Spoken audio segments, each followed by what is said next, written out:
Audio Jungle.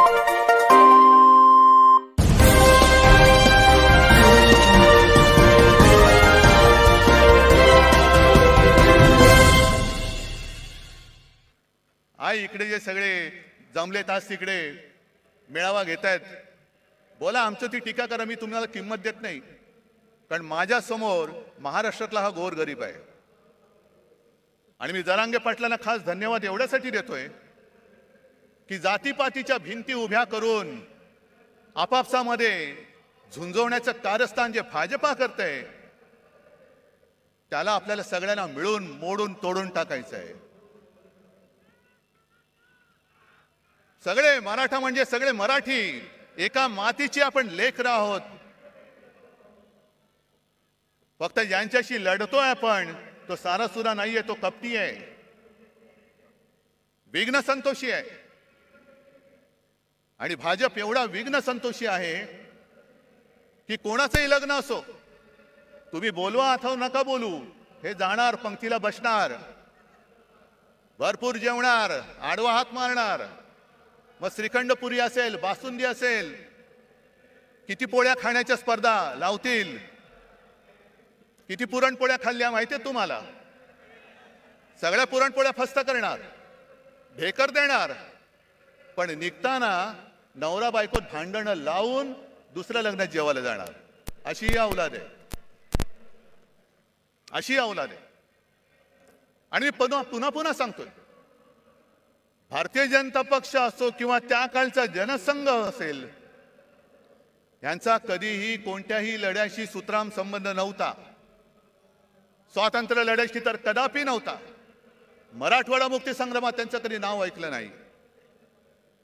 संयुक्त महाराष्ट्र चळवळीमध्ये सुद्धा ते नव्हते. पण केव्हा एकत्र आले होते? संयुक्त महाराष्ट्र समितीमध्ये ते आले होते. चळवळीत नव्हते, समितीत आले. कशासाठी आले? की हे सगळं आयतं अन्न शिजतंय, घुसून बघूया हात मारायला. म्हणून सगळ्यात शेवटी जनसंघ समितीत सामील झाला आणि सगळ्यात पहिल्यांदी जनसंघ बाहेर पडला, जागो वाटपाच्या भांडण करून सगळं तोडून मोडून टाकायचं. विघ्न संतोषी म्हणतात ते याला.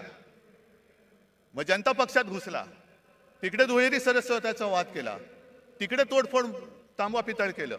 मग शिवसेनेसोबत आले, तिकडे अकाली दलाबरोबर गेले, कधी नितीश बरोबर, कधी यांच्या बरोबर, कधी त्यांच्या बरोबर, गोव्यात मगो पक्षाबरोबर. हे औलादी लक्षणीची ही जी पार्टी आहे, हे जिथे जाते तिथे सत्यानाश करते. म्हणून मी जरांगे पाटलांना सांगतो की पहिले यांच्यापासून सावध राहा, पहिले यांच्यापासून सावध राहा. आज सुद्धा त्यांनी जे काही केले, हा भगवा इकडे डौलाने फडकतोय, मानाने फडकतोय, पण त्या भगव्यामध्ये दुही, तो जो आला होता ना पानिपतचा अब्दाली, त्यांनी हेच केलं होतं. दुहीची बीज पेरायची, भांडणं लावायची, आणि त्या भांडणामध्ये जे खरे प्रश्न आहेत, मग ती बेकारी असेल, महागाई असेल, आणखीन काही असेल, त्याच्याकडे कोणाचं लक्ष जाता कामा नये.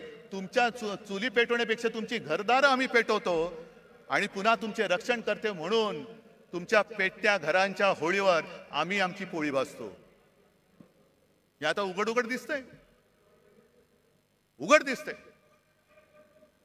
दुसरा आता जवळपास 1 वर्ष होऊन गेलं, आपण सुप्रीम कोर्टात गेलेलो आहोत अपात्रतेच्या निर्णयासाठी. केस तारखेवरती तारीख, तारखेवरती तारीख. काय करायचं तेच कळत नाही. कारण सर्वोच्च न्यायालय प्रत्येक वेळेला कानफट फोडतंय यांचं लवादाचं, पण निर्लज्जम सरासुखी कानफट फोडलं तरी गाल सोडत सांगतात की आम्ही आमचं टाइम टेबल सादर करू. ठीक आहे, तुम्ही तुमचं टाइम टेबल द्यायचं तेव्हा द्या, पण एक लक्षात घ्या, मी कोणाचाही अपमान करू इच्छित नाही, न्यायाधीश न्यायमूर्तींचा तर करूच शकत नाही. पण ज्या पद्धतीने हे सगळं चाललेलं आहे ते बघितल्यानंतर एक विनोद नक्की माझ्या लक्षात येतो. आणि तो विनोद म्हणजे असा आहे की एकदा भरल्या कोर्टात न्यायमूर्ती बसलेले असतात आणि केस चालू असतात. कोणाला तारीख दे, कोणाचा निर्णय दे, कोणाचं हिअरिंग घे. आणि मग त्या सोबत कोण असतो त्याला विचारतात, चल पुढची केस कोणती आहे? मग तो सांगतो, साहेब एका 20 वर्षाच्या मुलीची छेड काढलेल्याची ही केस आहे. आता मुलीची छेड काढले म्हटल्यानंतर कोणी चिडणार? बोलवा त्याला, आणा समोर. आणि त्या आरोपीच्या पिंजऱ्यात एक आजोबा काठी टेकत टेकत टेकत येतात. ते न्यायाधीशांचं डोकं आणखीन फिरतं. तुम्हाला लाज नाही वाटत? आजोबा झाला, काठी टेकत चालता आणि 20 वर्षाच्या मुलीची छेड काढता, शरम नाही वाटत? त्या आजोबा शांतपणाने न्यायाधीशाकडे बघतात आणि सांगतात, न्यायाधीश महाराज, जेव्हा ही घटना घडली तेव्हा मी सुद्धा 20च वर्षाचा होतो. काय कळलं? म्हणजे 20 वर्षाच्या असताना ती घटना घडली. आता ते आजोबा झाले, जिची छेड काढली होती ती सुद्धा आजी झाली, पण केस चालू आहे. केस चालू आहे. केस नाही थांबणार. तारीख पे तारीख, तारीख पे तारीख. आता माझं स्पष्ट म्हणणं असं आहे, ठीक आहे, तुम्ही आम्ही केलेल्या अपात्रतेचा निर्णय जेव्हा लावायचा तेव्हा लावा. 20 वर्षानंतर लावा, 50 वर्षानंतर लावा. पण आज संपूर्ण देश बघतोय, संपूर्ण जग बघतंय, तो केवळ अपात्रतेच्या निर्णयाकडे बघत नाहीये, तर या आपल्या हिंदुस्थानामध्ये, या आपल्या भारतामध्ये सर्वोच्च न्यायालय म्हणून जे काही आहे त्याला हा लवाद जुमानत नसेल तर सर्वोच्च न्यायालयाचं अस्तित्व राहणार आहे की नाही? या देशात डॉक्टर बाबासाहेब आंबेडकरांनी घटना तिचं अस्तित्व शिल्लक राहणार आहे की नाही? आणि सगळ्यात महत्वाचं म्हणजे अनेक क्रांतिकारकांनी आणि अनेक योद्ध्यांनी रक्त सांडून, बलिदान देऊन, त्याग करून जी आपली भारत माता स्वतंत्र केली, त्या भारत मातेची लोकशाही ही टिकणार आहे की नाही ह्याच्याकडे आमचं लक्ष आहे. बघूया आता 30 तारखेला काय होतंय. नुसता अपात्र कोणाला ठरवणार? आधी जनतेने ठरवूनच टाकलेलं आहे. माझं तर म्हणणं असं आहे की केसचा निकाल लागण्याच्या निवडणुका घेऊन दाखवा. जनता जनार्दन ठरवेल ते पात्र आहेत का अपात्र आहेत. होऊन जाऊ दे खुल्या मैदानात.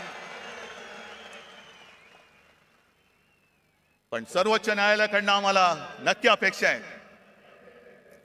मध्ये आपले माननीय पंतप्रधान मोदी जे बोलले, घराणेशाही घराणेशाही, होय मी घराणेशाहीचा पाईक आहे.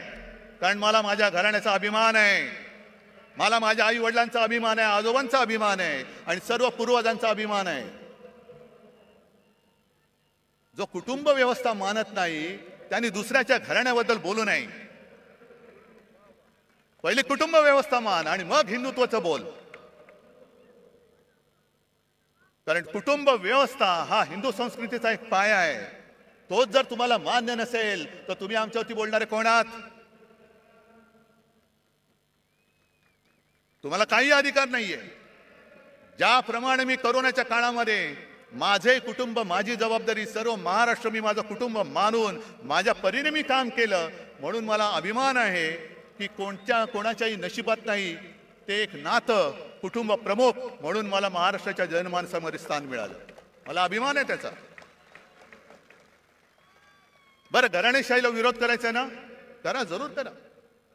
पण घराणेशाहीला विरोध करताना आम्ही पोचलेली घराणेशाही तुम्ही डोक्यावरती बसवताय ती पहिली खाली करा.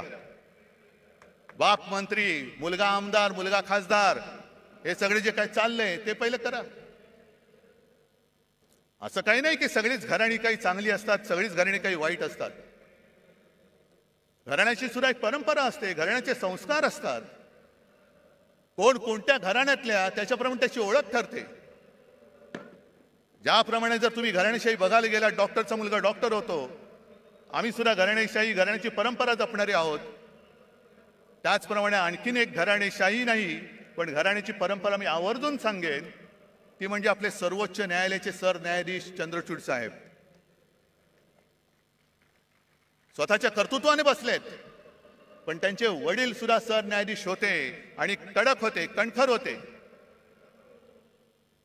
शेवटी इतिहासामध्ये आपली नोंद काय होणार आहे हे प्रत्येकाने खबरदारी घ्यायची. कोणासमोरही न झुकणारा म्हणून माझी नोंद व्हायला पाहिजे की सत्ताधाऱ्यांचे बूट चाटणारा, हे प्रत्येकाने ठरवायचंय. मग जशी घराणेशाहीची परंपरा आहे तशीच काही नावं अशी आहेत ज्यांच्या घराण्याचा आता पताच माहिती नाहीये, पण तरी सत्ताधीश झाले. फरक बघाय तुम्ही. हिटलरचे वडील माहिती आहेत कोणाला? हिटलर काय घराणेशाहीतला होता? सद्दाम हुसेन काय घराणेशाहीतला होता? पुतीन काय घराणेशाहीतला आहे? गदाफी काय घराणेशाहीचा आहे? मुसोलिनी, स्टालिन कोणाची घराणी माहिती आहेत? पण हाही धोका विसरू नका की ज्याचा काही आगापिछा नाही, त्याच्या हातामध्ये जर का देश दिला तर काय होऊ शकतं त्याचं अत्यंत वाईट उदाहरण हे जर्मनी आहे. हे जर्मनी आहे. असाच उदय झाला, लोक पागल झाली, अंधभक्त झाली आणि आज त्याने जे काय बहुमत मिळाले हे बहुमत तर काहीच नाही. जवळपास 95, 97, 98% त्यावेळेला हिटलरला बहुमत मिळालं होतं विकासाच्याच नावावर. काय केलं त्यांनी? आज जाऊन जर का विचारलं तर जर्मन लोकांना लाज वाटते की त्यांच्या देशामध्ये हिटलर होऊन गेला म्हणून. मग तुम्ही ठरवायचंय की ज्याच्या घराण्याचा आगापिछा माहिती असा निवडायचा की कोणाचा कशाला पत्ता नाही, आज दिसे उद्या गायब. तुमचं मरण तुम्ही पत्करा. मी माझी वाट लावून काम केलं, मला आनंद झाला तुमची वाट लागली, आता मी झोळी लावून चाललो, तुम्ही बसा रिकामी कटोरी घेऊन. आणि हे जर का टाळायचं असेल तर आज माझं ठाम मत आहे, एक काळ जरूर होता की कदाचित याच व्यासपीठावरून हिंदू हृदय सम्राट बोलले होते की देशाला एका मजबूत सरकारची गरज आहे. मजबूत सरकार आपण बघितलं, 9 वर्ष पाहिलं. म्हणजे मला आज सुद्धा आठवत आहे की 14 साली ज्या वेळेला प्रणवदा राष्ट्रपती होते तेव्हा आम्ही सगळे, आता वेळगळच, आम्ही गेलो होतो सगळे पक्ष मिळून आणि आम्ही सांगितलं की आमचा नेता नरेंद्र मोदी.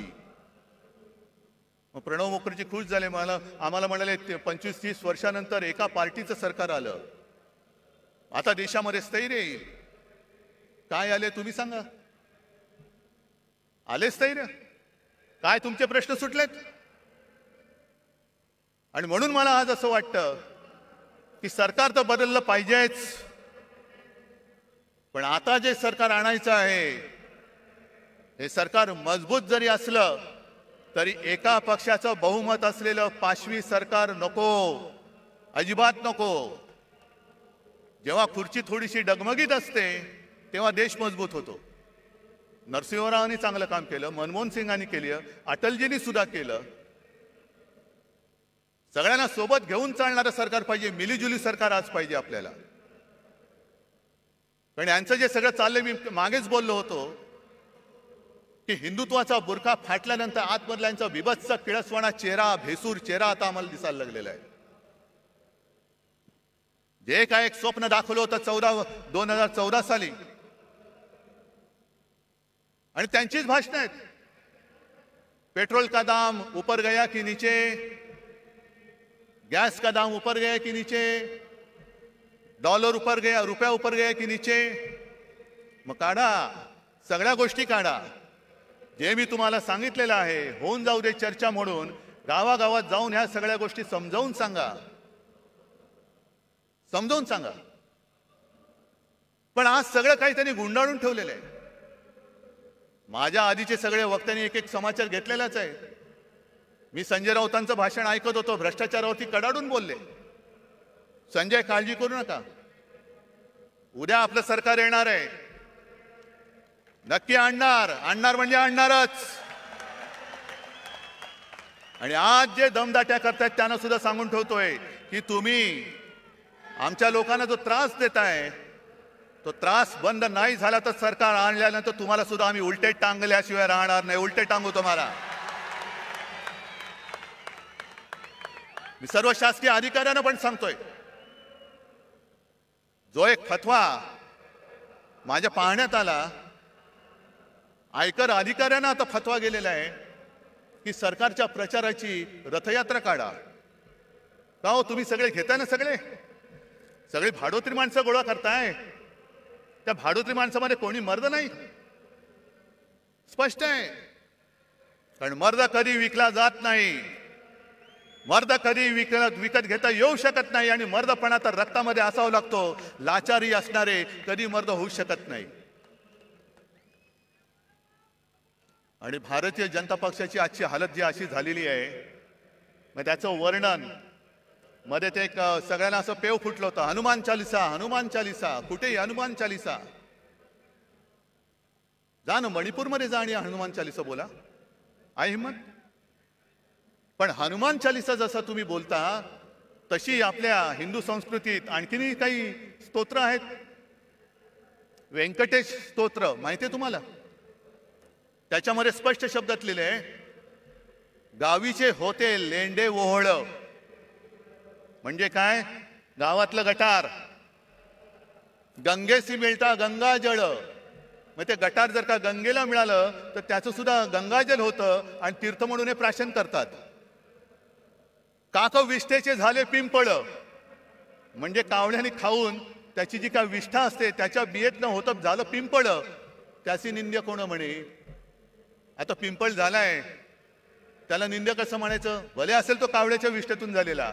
तसा भाजप झालाय आता.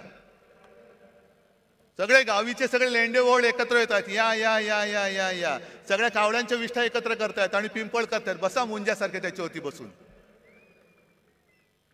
ही तुमची हालत झाली. हे तुमचं हिंदुत्व. आज मला संताप काय येतो जेव्हा मला लोक सांगतात की साहेब जनतेमध्ये तुमच्याबद्दल प्रेम आहे, तुमच्याबद्दल सहानुभूती आहे. माझ्यासाठी नका, महाराष्ट्रासाठी ठेवा. महाराष्ट्रासाठी ठेवा, आपल्या मराठी मातीसाठी ठेवा. पण त्यावेळेला शिवछत्रपतींनी स्वराज्यासाठी सुरत लुटली होती. हे इथून सुरतेला पळणारे लाचार महाराष्ट्राचं हित सांभाळू शकतायत? सरकार बदलल्यानंतर पहिलं काय केलं यांनी? पहिलं घाईनी मेट्रोची आरेची जागा मेट्रोला दिली. बुलेट ट्रेनची जागा जी मी अडवून ठेवली होती आणि जिकडे करोना सेंटर उभं केलं होतं ते पहिलं बुलेट ट्रेनच्या घशात घातलं. मला सांगा, एवढे सगळे तुम्ही जमलेला आहात, किती जणांना बुलेट ट्रेनचा उपयोग होणार आहे? मला सांगा. होणार आहे? तुम्हाला होणार आहे? कोणाला होणार आहे? मग बुलेट ट्रेन कशाला? मग मला कोणीतरी सांगितलं की अहो साहेब, यावेळेला मुंबईतून सुरतेला पळताना किती त्रास झाला. तो कैलास पाटील तर सुदैवाने मधनं उठून आला म्हणून. पण इथल्या गद्दारांना पटकन गुजरातला पळता यावं म्हणून बुलेट ट्रेनची व्यवस्था करतायत. गद्दारांना पळवण्यासाठी. अरे महाराजांनी सुरत लुटली होती, हो लुटली होती, स्वराज्यासाठी लुटली होती. पण तिचा सूड म्हणून तुम्ही आज मुंबई लुटता आहात, महाराष्ट्राचं खच्चीकरण करता आहात.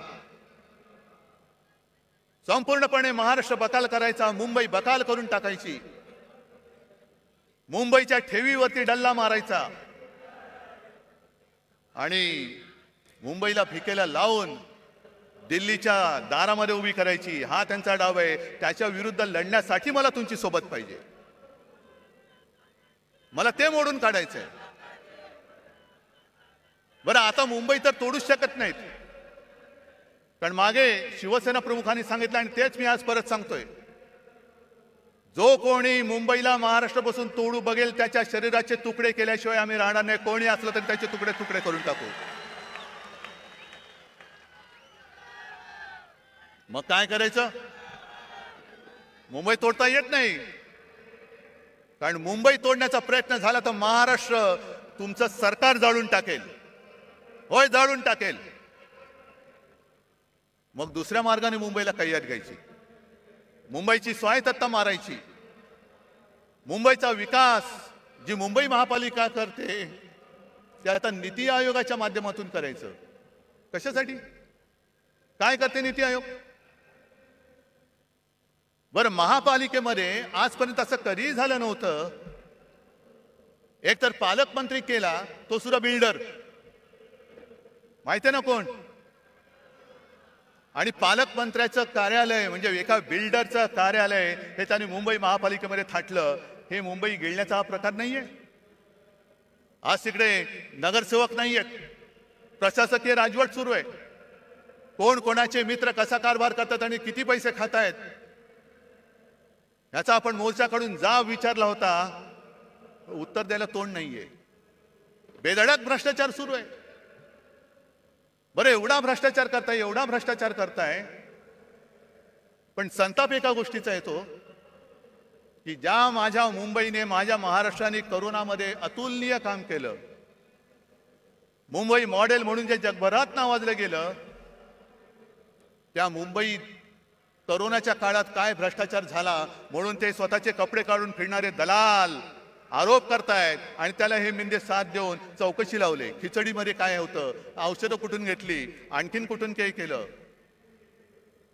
अरे दरिद्री लोकांनो, मुंबईसारखी सोन्याची राजधानी, हे आपल्या देशाची आर्थिक राजधानी, तिचं महत्व तुम्हाला मारताय तुम्ही आणि बूट चाटे डोळ्या देखत ते होऊ देतात. मुंबई माझ्या देशाची, भारत मातेची आर्थिक राजधानी होती का आहे हे आता समजत नाही. कारण सगळे चांगले केंद्र, सगळे उद्योगधंदे हे गुजरातमध्ये नेले, मुंबईच्या बाहेर नेले, महाराष्ट्राच्या बाहेर नेले, काही दिल्लीला नेले. फिल्म सिटी आता उत्तर प्रदेशमध्ये येत आहे, जरूर न्या. पण जे मुंबईच्या हक्काचं आहे ते ओरबाडून तुम्ही नेत असाल तर तुम्हाला याच मुंबईत गाडून टाकल्याशिवाय राहणार नाही आम्ही. आणि कसला घोटाळा, कोरोना काळाच्या घोटाळ्याचं जर चौकशी करायची असेल तर मुंबईची जरूर करा, सगळ्या महापालिकांची करा, ठाणेची करा, पुणेची, पिंपरी चिंचवड, नागपूरची सुद्धा करा. जे नागपूर आमच्या उपमुख्यमंत्र्यांनी बुडवून दाखवलं त्याची चौकशी करा. आणि मी तर म्हणतो, हिम्मत असेल तर पीएम केअर फंडापासून संपूर्ण काश्मीर, कन्याकुमारी पर्यंत सर्व राज्यांची चौकशी करा, होऊन जाऊ दे. कशी मुंबईने आरोग्य व्यवस्था उभारली, महाराष्ट्राने आरोग्य व्यवस्था उभारली, आणि कसं तुम्ही त्या गंगेमध्ये प्रेत सोडत होतात, कशी गुजरातमध्ये सार्वजनिक चिता पेटल्या होत्या. आणि त्याच बरोबरीने केंद्र सरकारने भाजप शासित राज्यांमध्ये किती औषधे दिली, किती ऑक्सिजन दिला, किती व्हेंटिलेटर्स दिले. आणि विरोधी पक्षांकडे असलेल्या सरकारकडे अधिकृत नाही, अनधिकृत टेबलाखालनं किती दिले त्याचाही घोटाळ्याची तपास करा. पण आम्ही मुंबई वाचवली, आम्ही महाराष्ट्र वाचवला, त्याचं कौतुक नाहीये. पण मुंबईला बदनाम करून टाकायचं जे षडयंत्र म्हणतो ते हेच की मुंबईला संपवून टाकायला, मुंबईला बकाल करून टाकायची, मुंबई म्हणजे भ्रष्टाचार खाणारे हेच. आणि आमच्या अंगावरती येत आहे. अरे शेण तुम्ही खाताय, आमचं तोंड कशाला हुंगाला येत आहे? पहिले स्वतःच्या तोंडाचा वास घ्या, हिंमत असेल तर. एक सुद्धा कोणी मायचा पोत पीएम केअर फंडाचा घोटाळा बाहेर काढा. त्याचा घोटाळा म्हणण्यापेक्षा त्याचा हिशोब घ्या ना. एकट्या टाटाने मला असं वाटतं 1,500 कोटीचा चेक त्या पीएम केअर फंडाला दिला होता. इथले सुद्धा जे भाजपचे लोक होते त्यांनी सुद्धा मुख्यमंत्री निधीला पैसे नव्हते दिले, पंतप्रधान निधीला पैसे दिले होते. हा एवढा तुम्ही भेदभाव करून सुद्धा तुम्ही त्याचा तो पैसा, हा जनतेचा पैसा, त्याचा हिशोब जनतेला द्यायला नको. आणि आज संपूर्णपणे जो कारभार सुरू आहे, आरोग्य यंत्रणेचे कसे काय 3-13 वाजलेत बघा. मला या बोंबलणाऱ्याने एकच सांगायचंय की तुमचे नेते दिल्लीतनं संपूर्ण देशाला रिकाम्या थाळ्या बडवायला सांगत होते आणि गो करून बोंबलायला लावत होते ना. त्यावेळेला आमच्या सरकारने गोरगरिबांना 5 रुपयात रिकामी नाही भरलेली थाळी शिवभोजन म्हणून दिली. याला म्हणतात सरकार. हे आमचं हिंदुत्व आहे. हा आमच्या आणि तुमच्या हिंदुत्वातला फरक आहे. तुम्ही रिकाम्या थाळ्या बडवणारं तुमचं हिंदुत्व आहे आणि गोरगरिबाला पोट भरून जेवण देणारं आमचं शिवभोजन हे आमचं हिंदुत्व आहे. ज्या वेळेला तुम्ही रस्त्यावरती उतरला होता आणि तुमचे ते महामहिम काळी टोपी मला पत्र दिलं होतं, पत्रमध्ये छान लिहिलं होतं. माझ्याकडे काही लोक आली होती आणि त्या लोकांनी मंदिरं उघडण्यासाठी विनंती केली. मला कळत नाही तुम्हाला असे ईश्वरी काही संकेत येतात का की तुम्ही मंदिरं बंद ठेवलेत. किती विक्षिप्त बिंडोक माणसं असतात. आपल्याला बऱ्याचदा कळत नाही टोपी खाली दडलंय काय. पण जेव्हा तुम्ही मंदिरं उघडायला सांगत होता तेव्हा आम्ही गावागावात खेड्यापाड्यात आरोग्य मंदिरं उघडत होतो. हे आमचं हिंदुत्व आहे. तुम्ही सगळं उघडा उघडा सांगत होता तेव्हा आम्ही आरोग्य यंत्रणा वाढवली, रुग्णशय्या वाढवल्या होत्या, टेस्टिंगच्या केंद्र वाढवली होती. जी जेमतेम 2-3 केंद्र महाराष्ट्रात होती ती आपण 600च्या वरती केली होती. हे आमचं हिंदुत्व आहे. जर कोणी आपल्या समोर तळमळत असेल तर त्याला वाचवणं, त्याची जात पात विचारत नाही बसलो आम्ही. कोणी असेल, होय मालेगावमध्ये मुसलमान सुद्धा आले होते, त्यांना सुद्धा आम्ही वाचवलं. धारावीमध्ये आम्ही धारावी वाचवली. हे आमचं हिंदुत्व आहे.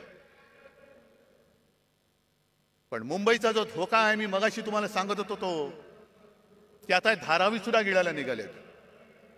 इथे आली असतील काही धारावीची लोक. धारावीचा विषय मी स्वतंत्रपणे धारावीत येऊन घेणार आहे.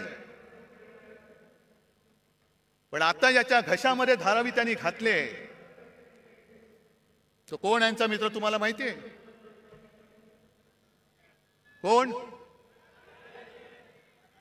मला माहित नाही. मी अडाणी आहे बाबा, मला काही कळत नाही. तुम्हाला काय कळतंय? आणि सहज जर का अभ्यास केला तर माझे तर डोळे पांढरे झाले.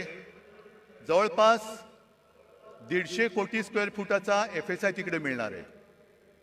म्हणजे सगळी, आणि तो FSI दक्षिण मुंबईत तो वापरू शकणार. म्हणजे मुंबईची ओळख काय राहणार? कोण येणार, कोण राहणार? आणि हा विकास केवळ तुमच्या मित्राचे खिसे भरायला आम्ही होऊ देणार नाही. धारावीचा विकास झालाच पाहिजे. तिथे जो झोपडीमध्ये राहतो, ज्याला आम्ही वाचवलेलं आहे, त्याला प्रत्येकाला हक्काचं घर मिळालंच पाहिजे. पण त्या हक्काबरोबर घराबरोबरच प्रत्येक घरामध्ये जे उद्योगधंदे आहेत, अगदी मायक्रो स्केल, लघु उद्योग, सूक्ष्म उद्योग, काही कुंभारवाडे आहेत, त्यांना सुद्धा तिकडे जागा मिळाली पाहिजे. ती सुद्धा सोयी त्यांना मिळाली पाहिजे. आणि सगळ्यात महत्वाचं म्हणजे धारावीच्या एका परिसरामध्ये तुम्ही घरं जरूर बांधा. पण आज देखील माझा गिरणी कामगार घराविना फिरतोय, वणवण फिरतोय. त्या गिरणी कामगारांच्या मुलांना धारावीत घरं द्या. वांद्रा वसाहतीमध्ये सरकारी कर्मचाऱ्यांना घरं तिथल्या तिथे मिळावीत असा निर्णय आमच्या सरकारने घेतला. हे द्यायला तयार नाही आहेत. वांद्रा वसाहतीत तिथल्या कर्मचाऱ्यांना घरं मिळालीच पाहिजेत. पण त्याच्या नंतरचे जे कर्मचारी आहेत त्यांना सुद्धा धारावीत घरं द्या. पोलिसांची घरं कमी पडत असतील तर पोलिसांना सुद्धा धारावीत घरं द्या. कारण आम्हाला हिंदुत्व जपायचं आहे, पण त्याच बरोबरीने मुंबईवरचा मराठी ठसा सुद्धा आम्हाला अधिक गडद करायचा आहे. नुसती धनदांडग्यांची मुंबई करू नका. साध्या सुध्या ग्रामीण भागातल्या माणसाला इकडे परवडणाऱ्या दरामध्ये धारावीमध्ये घर द्या. कारण धारावीवरती एवढ्या सवलती त्यांनी उधळलेल्या आहेत, एवढ्या उधळलेल्या आहेत की त्याचा फायदा जर गरिबांना मिळणार असेल तर आनंद आहे. पण तो जर का तुमच्या मित्राच्या खिशात जाणार असेल तर मात्र आम्ही तो जाऊ देणार नाही. आणि मुंबई काय धारावी सुद्धा त्याला गिळू देणार नाही हा निश्चय करून आम्ही रस्त्यावरती उतरू. ही मुंबईची अवहेलना तुम्हाला मी सांगतोय. किती सांगायच्या गोष्टी. अंबादास, तुम्ही सगळ्या शेतकऱ्यांचा विषय घेतला असाल. एक तर दुष्काळ आपल्या माथी आलेला आहे. माझ्या माहितीप्रमाणे आता जो खरीप झाला त्याचं 22% उत्पादन कमी झालेलं आहे. पाऊस पुरेसा नाही, धरणामध्ये पाणी साठा बरोबर नाहीये. पुढच्या मोसमापर्यंत पिण्याचं पाणी कसं पुरवायचं? कारण आज गावागावांमध्ये टँकर सुरू झालेत की नाही तुमच्यापैकी कोणाच्या गावात? आज टँकर सुरू झालेत. उद्या काय होणार आहे सांगता येत नाही. पण सगळ्यात संतापाची गोष्ट अशी आहे की मधल्या काही एका दिवशी मी शिर्डीमध्ये गेलो होतो दुष्काळी पाहणी करायला. आता टीव्हीवरती तुम्ही बघितलं असाल, मला कोण म्हणेल हा काही वेडा आहे का रे, भिजतोय आणि दुष्काळाची पाहणी करतोय. पण वस्तुस्थिती अशी होती की त्या दिवशी मी पावसामध्ये भिजलो होतो, पण माझ्या समोरची पिकं ही करपून गेली होती. मग त्या पाण्याचा चिखल होण्याखेरीज काही उपयोग नव्हता. मग शेतकऱ्याची ती पेरणी वाया गेलीच. कर्ज डोक्यावरती चढलं. पण कर्ज डोक्यावर चढण्यापूर्वी त्यांनी सरकारने जी एक योजना काढली प्रधानमंत्री पीक विमा योजना. आता थोडं तुम्ही शहरातले असलात तरी सांगायला पाहिजे की या पीक विम्यामध्ये 3 हिस्से असतात. एक केंद्र सरकार देतं, दुसरं राज्य सरकार देतं आणि तिसरा शेतकरी देतो.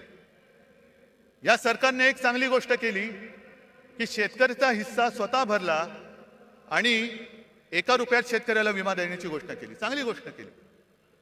त्याचा परिणाम काय झाला? साधारणतः 90-95 लाख शेतकरी जे विमा उतरवायचे, विमा काढायचे, ते यावर्षी जवळपास 2.25 कोटी शेतकऱ्यांनी ती नोंदणी केली. 2.25 कोटी, 1,70,00,000पेक्षा जास्त. चांगली गोष्ट झाली. आता दुष्काळ पडलाय, पीक गेलं. मग सरकारने बैठक घेतली की पूर्ण पंचनामे होईपर्यंत, मागणी येईपर्यंत तुम्ही अग्रिम एक रक्कम द्या. आणि माझी जी माहिती आहे, विमा कंपन्यांनी हात वर केले, आम्ही देऊ शकत नाही. का देऊ शकत नाही? कारण जे निकष आहेत त्या निकषामध्ये सलग 21 दिवस जर पाऊस पडला नाही तर आणि तरच नुकसान भरपाई मिळते. काही जणांना त्यांनी असं सांगितलं की तुमच्या नुकसानीची नोंद तुम्ही 72 तासात केली नाही म्हणून तुम्हाला नुकसान भरपाई मिळणार नाही. काय सरकार करते? तुम्हाला विमा कंपन्या जुमानत नाही? अरे मागे शिवसेनेने आंदोलन केल्यानंतर पटपट सगळ्यांना भरपाई दिली होती. आज तुम्हाला सगळ्यांना मी होय आदेश देतोय, शेतकऱ्याच्या बरोबरीने त्याच्या मदतीसाठी उभे राहा. जा विमा कंपन्या कोणाच्या त्या बघा, त्या सूर्यांच्या मित्रांच्या असतील. कुठे कुठे त्या विमा कंपन्यांमध्ये जा. मारझोड नाही करायची, पण आळीपाळीने घेराव घालून बसा. आणि अधिकाऱ्याला जागचा हलू देऊ नका. त्याला सलग पावसाचा खंड काय असतो ना, तो जागेवरती बसून दाखवा की तुझा पाऊस तुंबल्यावरती काय होतं. शेतकरी वाऱ्यावरती पडलाय. आरक्षणासाठी समाज रस्त्यावरती आलेले आहेत आणि हे म्हणे बाळासाहेबांचे विचार घेऊन पुढे चाललेले आहेत. बाळासाहेबांचे विचार काय होते? मरे आम्ही एक विरोधी पक्षाची आघाडी केली, तिचं नाव इंडिया ठेवलं. त्याच्यावरती मोदी लगेच त्यांनी तुलना केली की इंडियन मुजाहिद्दीन आहेत. किती दुर्दैव आहे. देशाला असा विचार करणारा पंतप्रधान मिळू शकतो? जे देशप्रेमी आम्ही देश वाचवण्यासाठी एकत्र आलो, तर आमची तुलना तुम्ही इंडियन मुजाहिद्दीन बरोबर केली. पण जे शिवसेना प्रमुख सांगत होते की जोपर्यंत हे पाकडे माझ्या देशात घुसखोरी करायचं थांबवत नाही तोपर्यंत मी माझ्या भूमीवरती हिंदुस्थान पाकिस्तान क्रिकेट होऊ देणार नाही. आज त्या अहमदाबादमध्ये नरेंद्र मोदी स्टेडियममध्ये त्यांचं स्वागत काय झालं? गरबा काय खेळला, फुलं काय टाकली, सगळा आनंद, शेव फाफडा बिपडा असा वाटला की पाकिस्तानच्या खेळाडूंना वाटलं एक क्षणभर की आम्ही भारतात नाही, आम्ही भाजपात आलो की काय, आम्ही भाजपात आलो की काय. काय हे? बरं, आमच्यावरती टीका करताना इंडिया म्हणून जरूर करा. आम्ही तुमच्यावरती करतो, तुम्ही आमच्यावरती करा. पण तुम्ही आमची तुलना देशद्रोह्यांशी करणार असाल आणि स्वतः देशांच्या शत्रूंबरोबर क्रिकेट खेळणार असाल तर आमच्यापेक्षा जास्त देशद्रोही तुम्ही आहात. आज सुद्धा तो कुलभूषण जाधव तुरुंगामध्ये पाकिस्तानच्या तुरुंगात चढतोय. कोणाला आठवण आहे?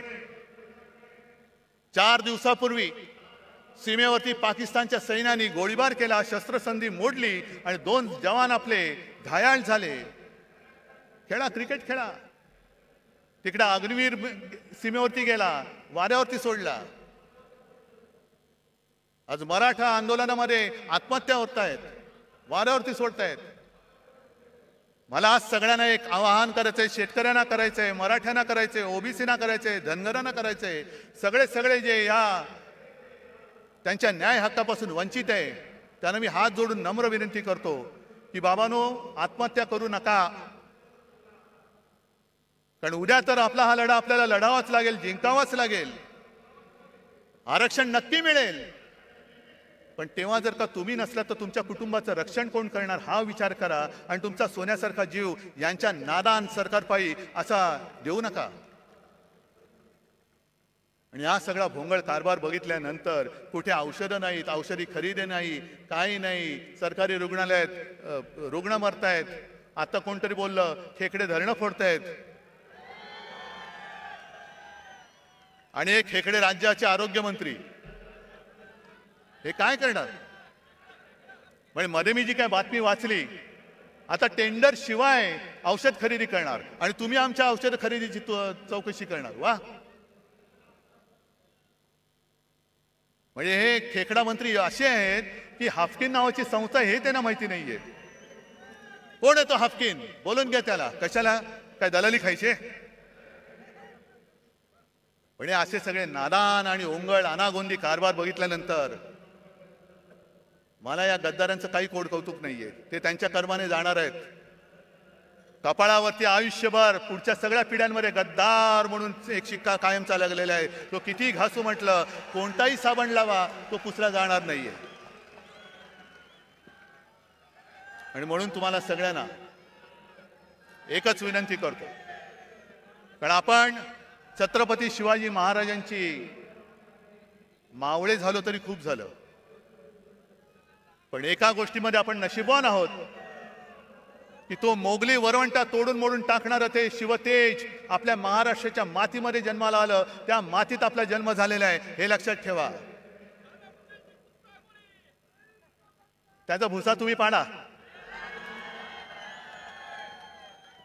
पण छत्रपतींच्या भगव्याशी गद्दारी करणारा महाराष्ट्रामध्ये शिल्लक ठेवायचा नाही. आणि आमचं हिंदुत्व हे राष्ट्रीयत्व आहे. आमचं हिंदुत्व हे राष्ट्रीयत्व आहे. जो कोणी या देशासाठी मरायला तयार आहे, देश वाचवायला तयार आहे, तो जातीपाती धर्माने कोणी असला तरी तो आमचा आहे, आमचा हिंदू आहे. आणि कोणीही असो, जो जातपात धर्माने कोणी असला आणि देशाच्या मुळावर आलेला असला, अधिक कुरुलकर असला तरी देखील तो देशद्रोही आहे. तो देशद्रोही आहे. मला अजूनही कळलेलं नाहीये. जरा थांबा ना. आहे, थांब. मला अजूनही कळलेलं नाही त्या कुरुलकर बद्दल संघाची भूमिका काय आणि भारतीय जनता पक्षाची भूमिका काय. जर त्यांनी आपली गुपित पाकिस्तानला दिली असतील तर तो मराठी असो, हिंदू असो, कोणी असला तरी त्याला फासावरती, जर गुन्हा सिद्ध झाला तर फासावर दिलं गेलं पाहिजे. कारण आमच्यासाठी, मी परत सांगतो, आमचं हिंदुत्व हे राष्ट्रीयत्व आहे. आमचं हिंदुत्व परत सांगतो, शेंडी, जानवेशी आणि घंटेशी जोडलेलं नाही, ते या देशाच्या मातीशी जोडलेलं आहे.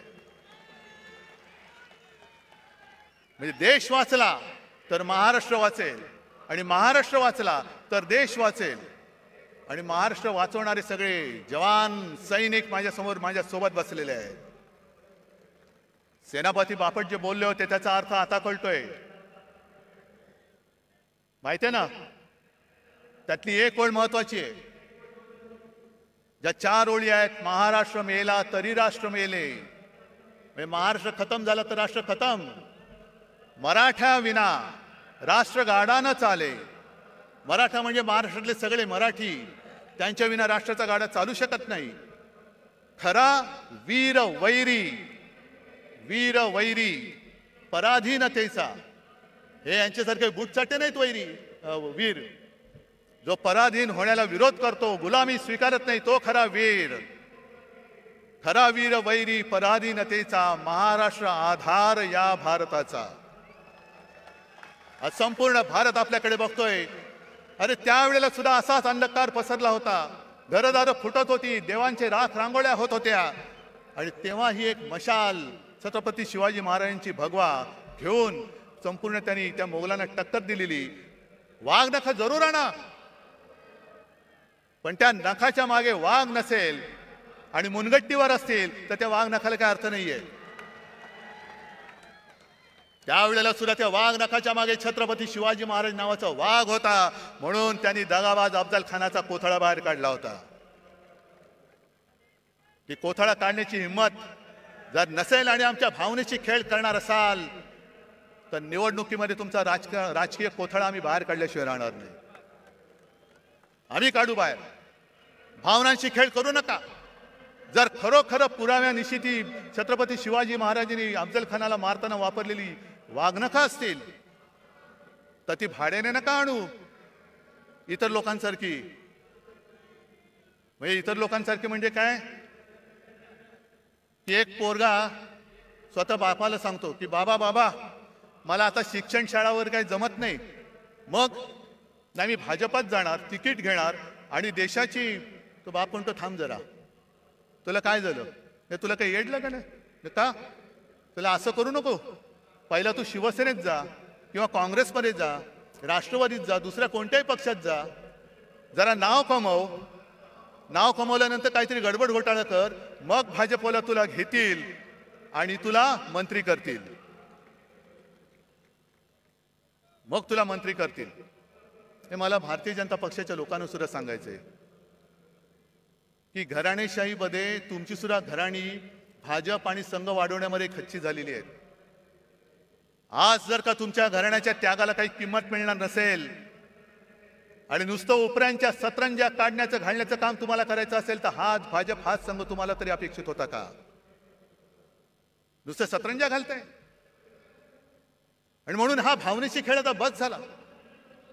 आपल्याला आता महाराष्ट्र संपूर्ण हिंदुत्वाबरोबर मराठी माणसाची एकजूट, जे शिवसेना प्रमुखांचं पहिलं वाक्य होतं 96 कोळी 92 कोळी, मराठा मराठेतर 96 कोळी 92 कोळी, स्पृश्य अस्पृश्य कोळी आगरी, हे सगळे भेदाभेद गाडून मराठी माणसाची भक्कम एकजूट बांधा. त्या एकजुटीच्या हातामध्ये शिवरायाचा आणि हिंदुत्वाचा पवित्र भगवा आपल्याला घट्ट धरायचा आहे. आणि म्हणून परत एकदा एकच सांगतो की आता या गद्दारांकडे दुर्लक्ष करा. आज सुद्धा अनेक जणांना फोन येत आहेत आणि परत सांगतो, ज्याला इमान विकायचं असेल सरळ इमान विकून मोकळे व्हा, जा तिकडे, माझ्याकडे एवढे वाघ बसले असताना मला नादान आणि भ्याडांची गरज नाहीये. आणि सरकारला मी आव्हान देतो, सुप्रीम कोर्टाचा निकाल लागेल तेव्हा लागेल, पण जर तुमच्यामध्ये हिंमत असेल तर मुंबई महापालिकेसह लोकसभा आणि विधानसभा सुद्धा घेऊन दाखवा. आमची तयारी आहे. जाऊन द्या, आम्ही जनतेच्या कोर्टात येतो, जो जनता निकाल देईल तो आम्हाला मान्य आहे, तो आम्हाला मान्य आहे. पण याची खात्री तुम्हाला आहे की जर का जनतेच्या कोर्टात गेलो तर इकडे तारीख पे तारीख नाही, एक गाव दोन तुकडे एका फटक्यात घरी पाठवतील लोक तुम्हाला. आणि त्याला घाबरलेत म्हणून यांनी युनिव्हर्सिटीच्या निवडणुका सुद्धा पुढे ढकलून टाकले. असं हे सगळं घाबरट सरकार फक्त महाराष्ट्राची आणि देशाची वाट लावते. ती वाट आणखीन लागू नये म्हणून जिथे जिथे आपल्याला शक्य होईल तिथे तिथे यांचा पाडाव आपल्याला करावाच लागेल. करणार? जरा तुमच्या हाताच्या मशाली दाखवणार? हे हात नाहीत, या मशाली आहेत. आणि या मशाली केवळ ह्या नादान महाराष्ट्र सरकारचंच नाही तर हुकुमशाही आणणाऱ्या दिल्ली सरकारचं सुद्धा तख्त जाळून भस्म केल्याशिवाय राहणार नाही. हा एक आत्मविश्वास बाळगून आपली रजा घेतो. जय हिंद, जय महाराष्ट्र.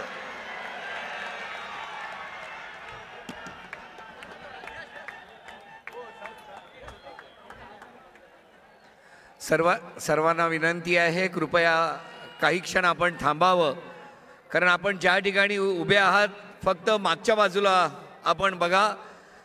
रावण दहन परंपरेप्रमाणे या शिवतीर्थावर होणार आहे. खोकासुराचं दहन या ठिकाणी आपल्या सर्वांच्या उपस्थितीत होत आहे. रावण दहन. पोडियम काढा.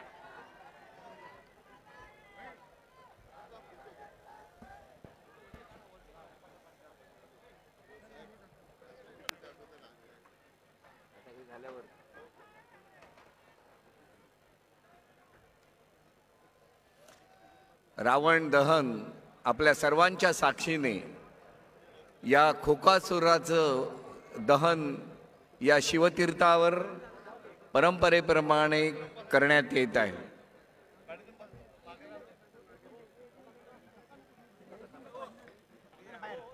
विभागाच्या वतीने महेश सावंत आणि श्रद्धाताई जाधव पक्षप्रमुखांचं पुष्पगुच्छ देऊन स्वागत आणि शुभेच्छा देत आहेत.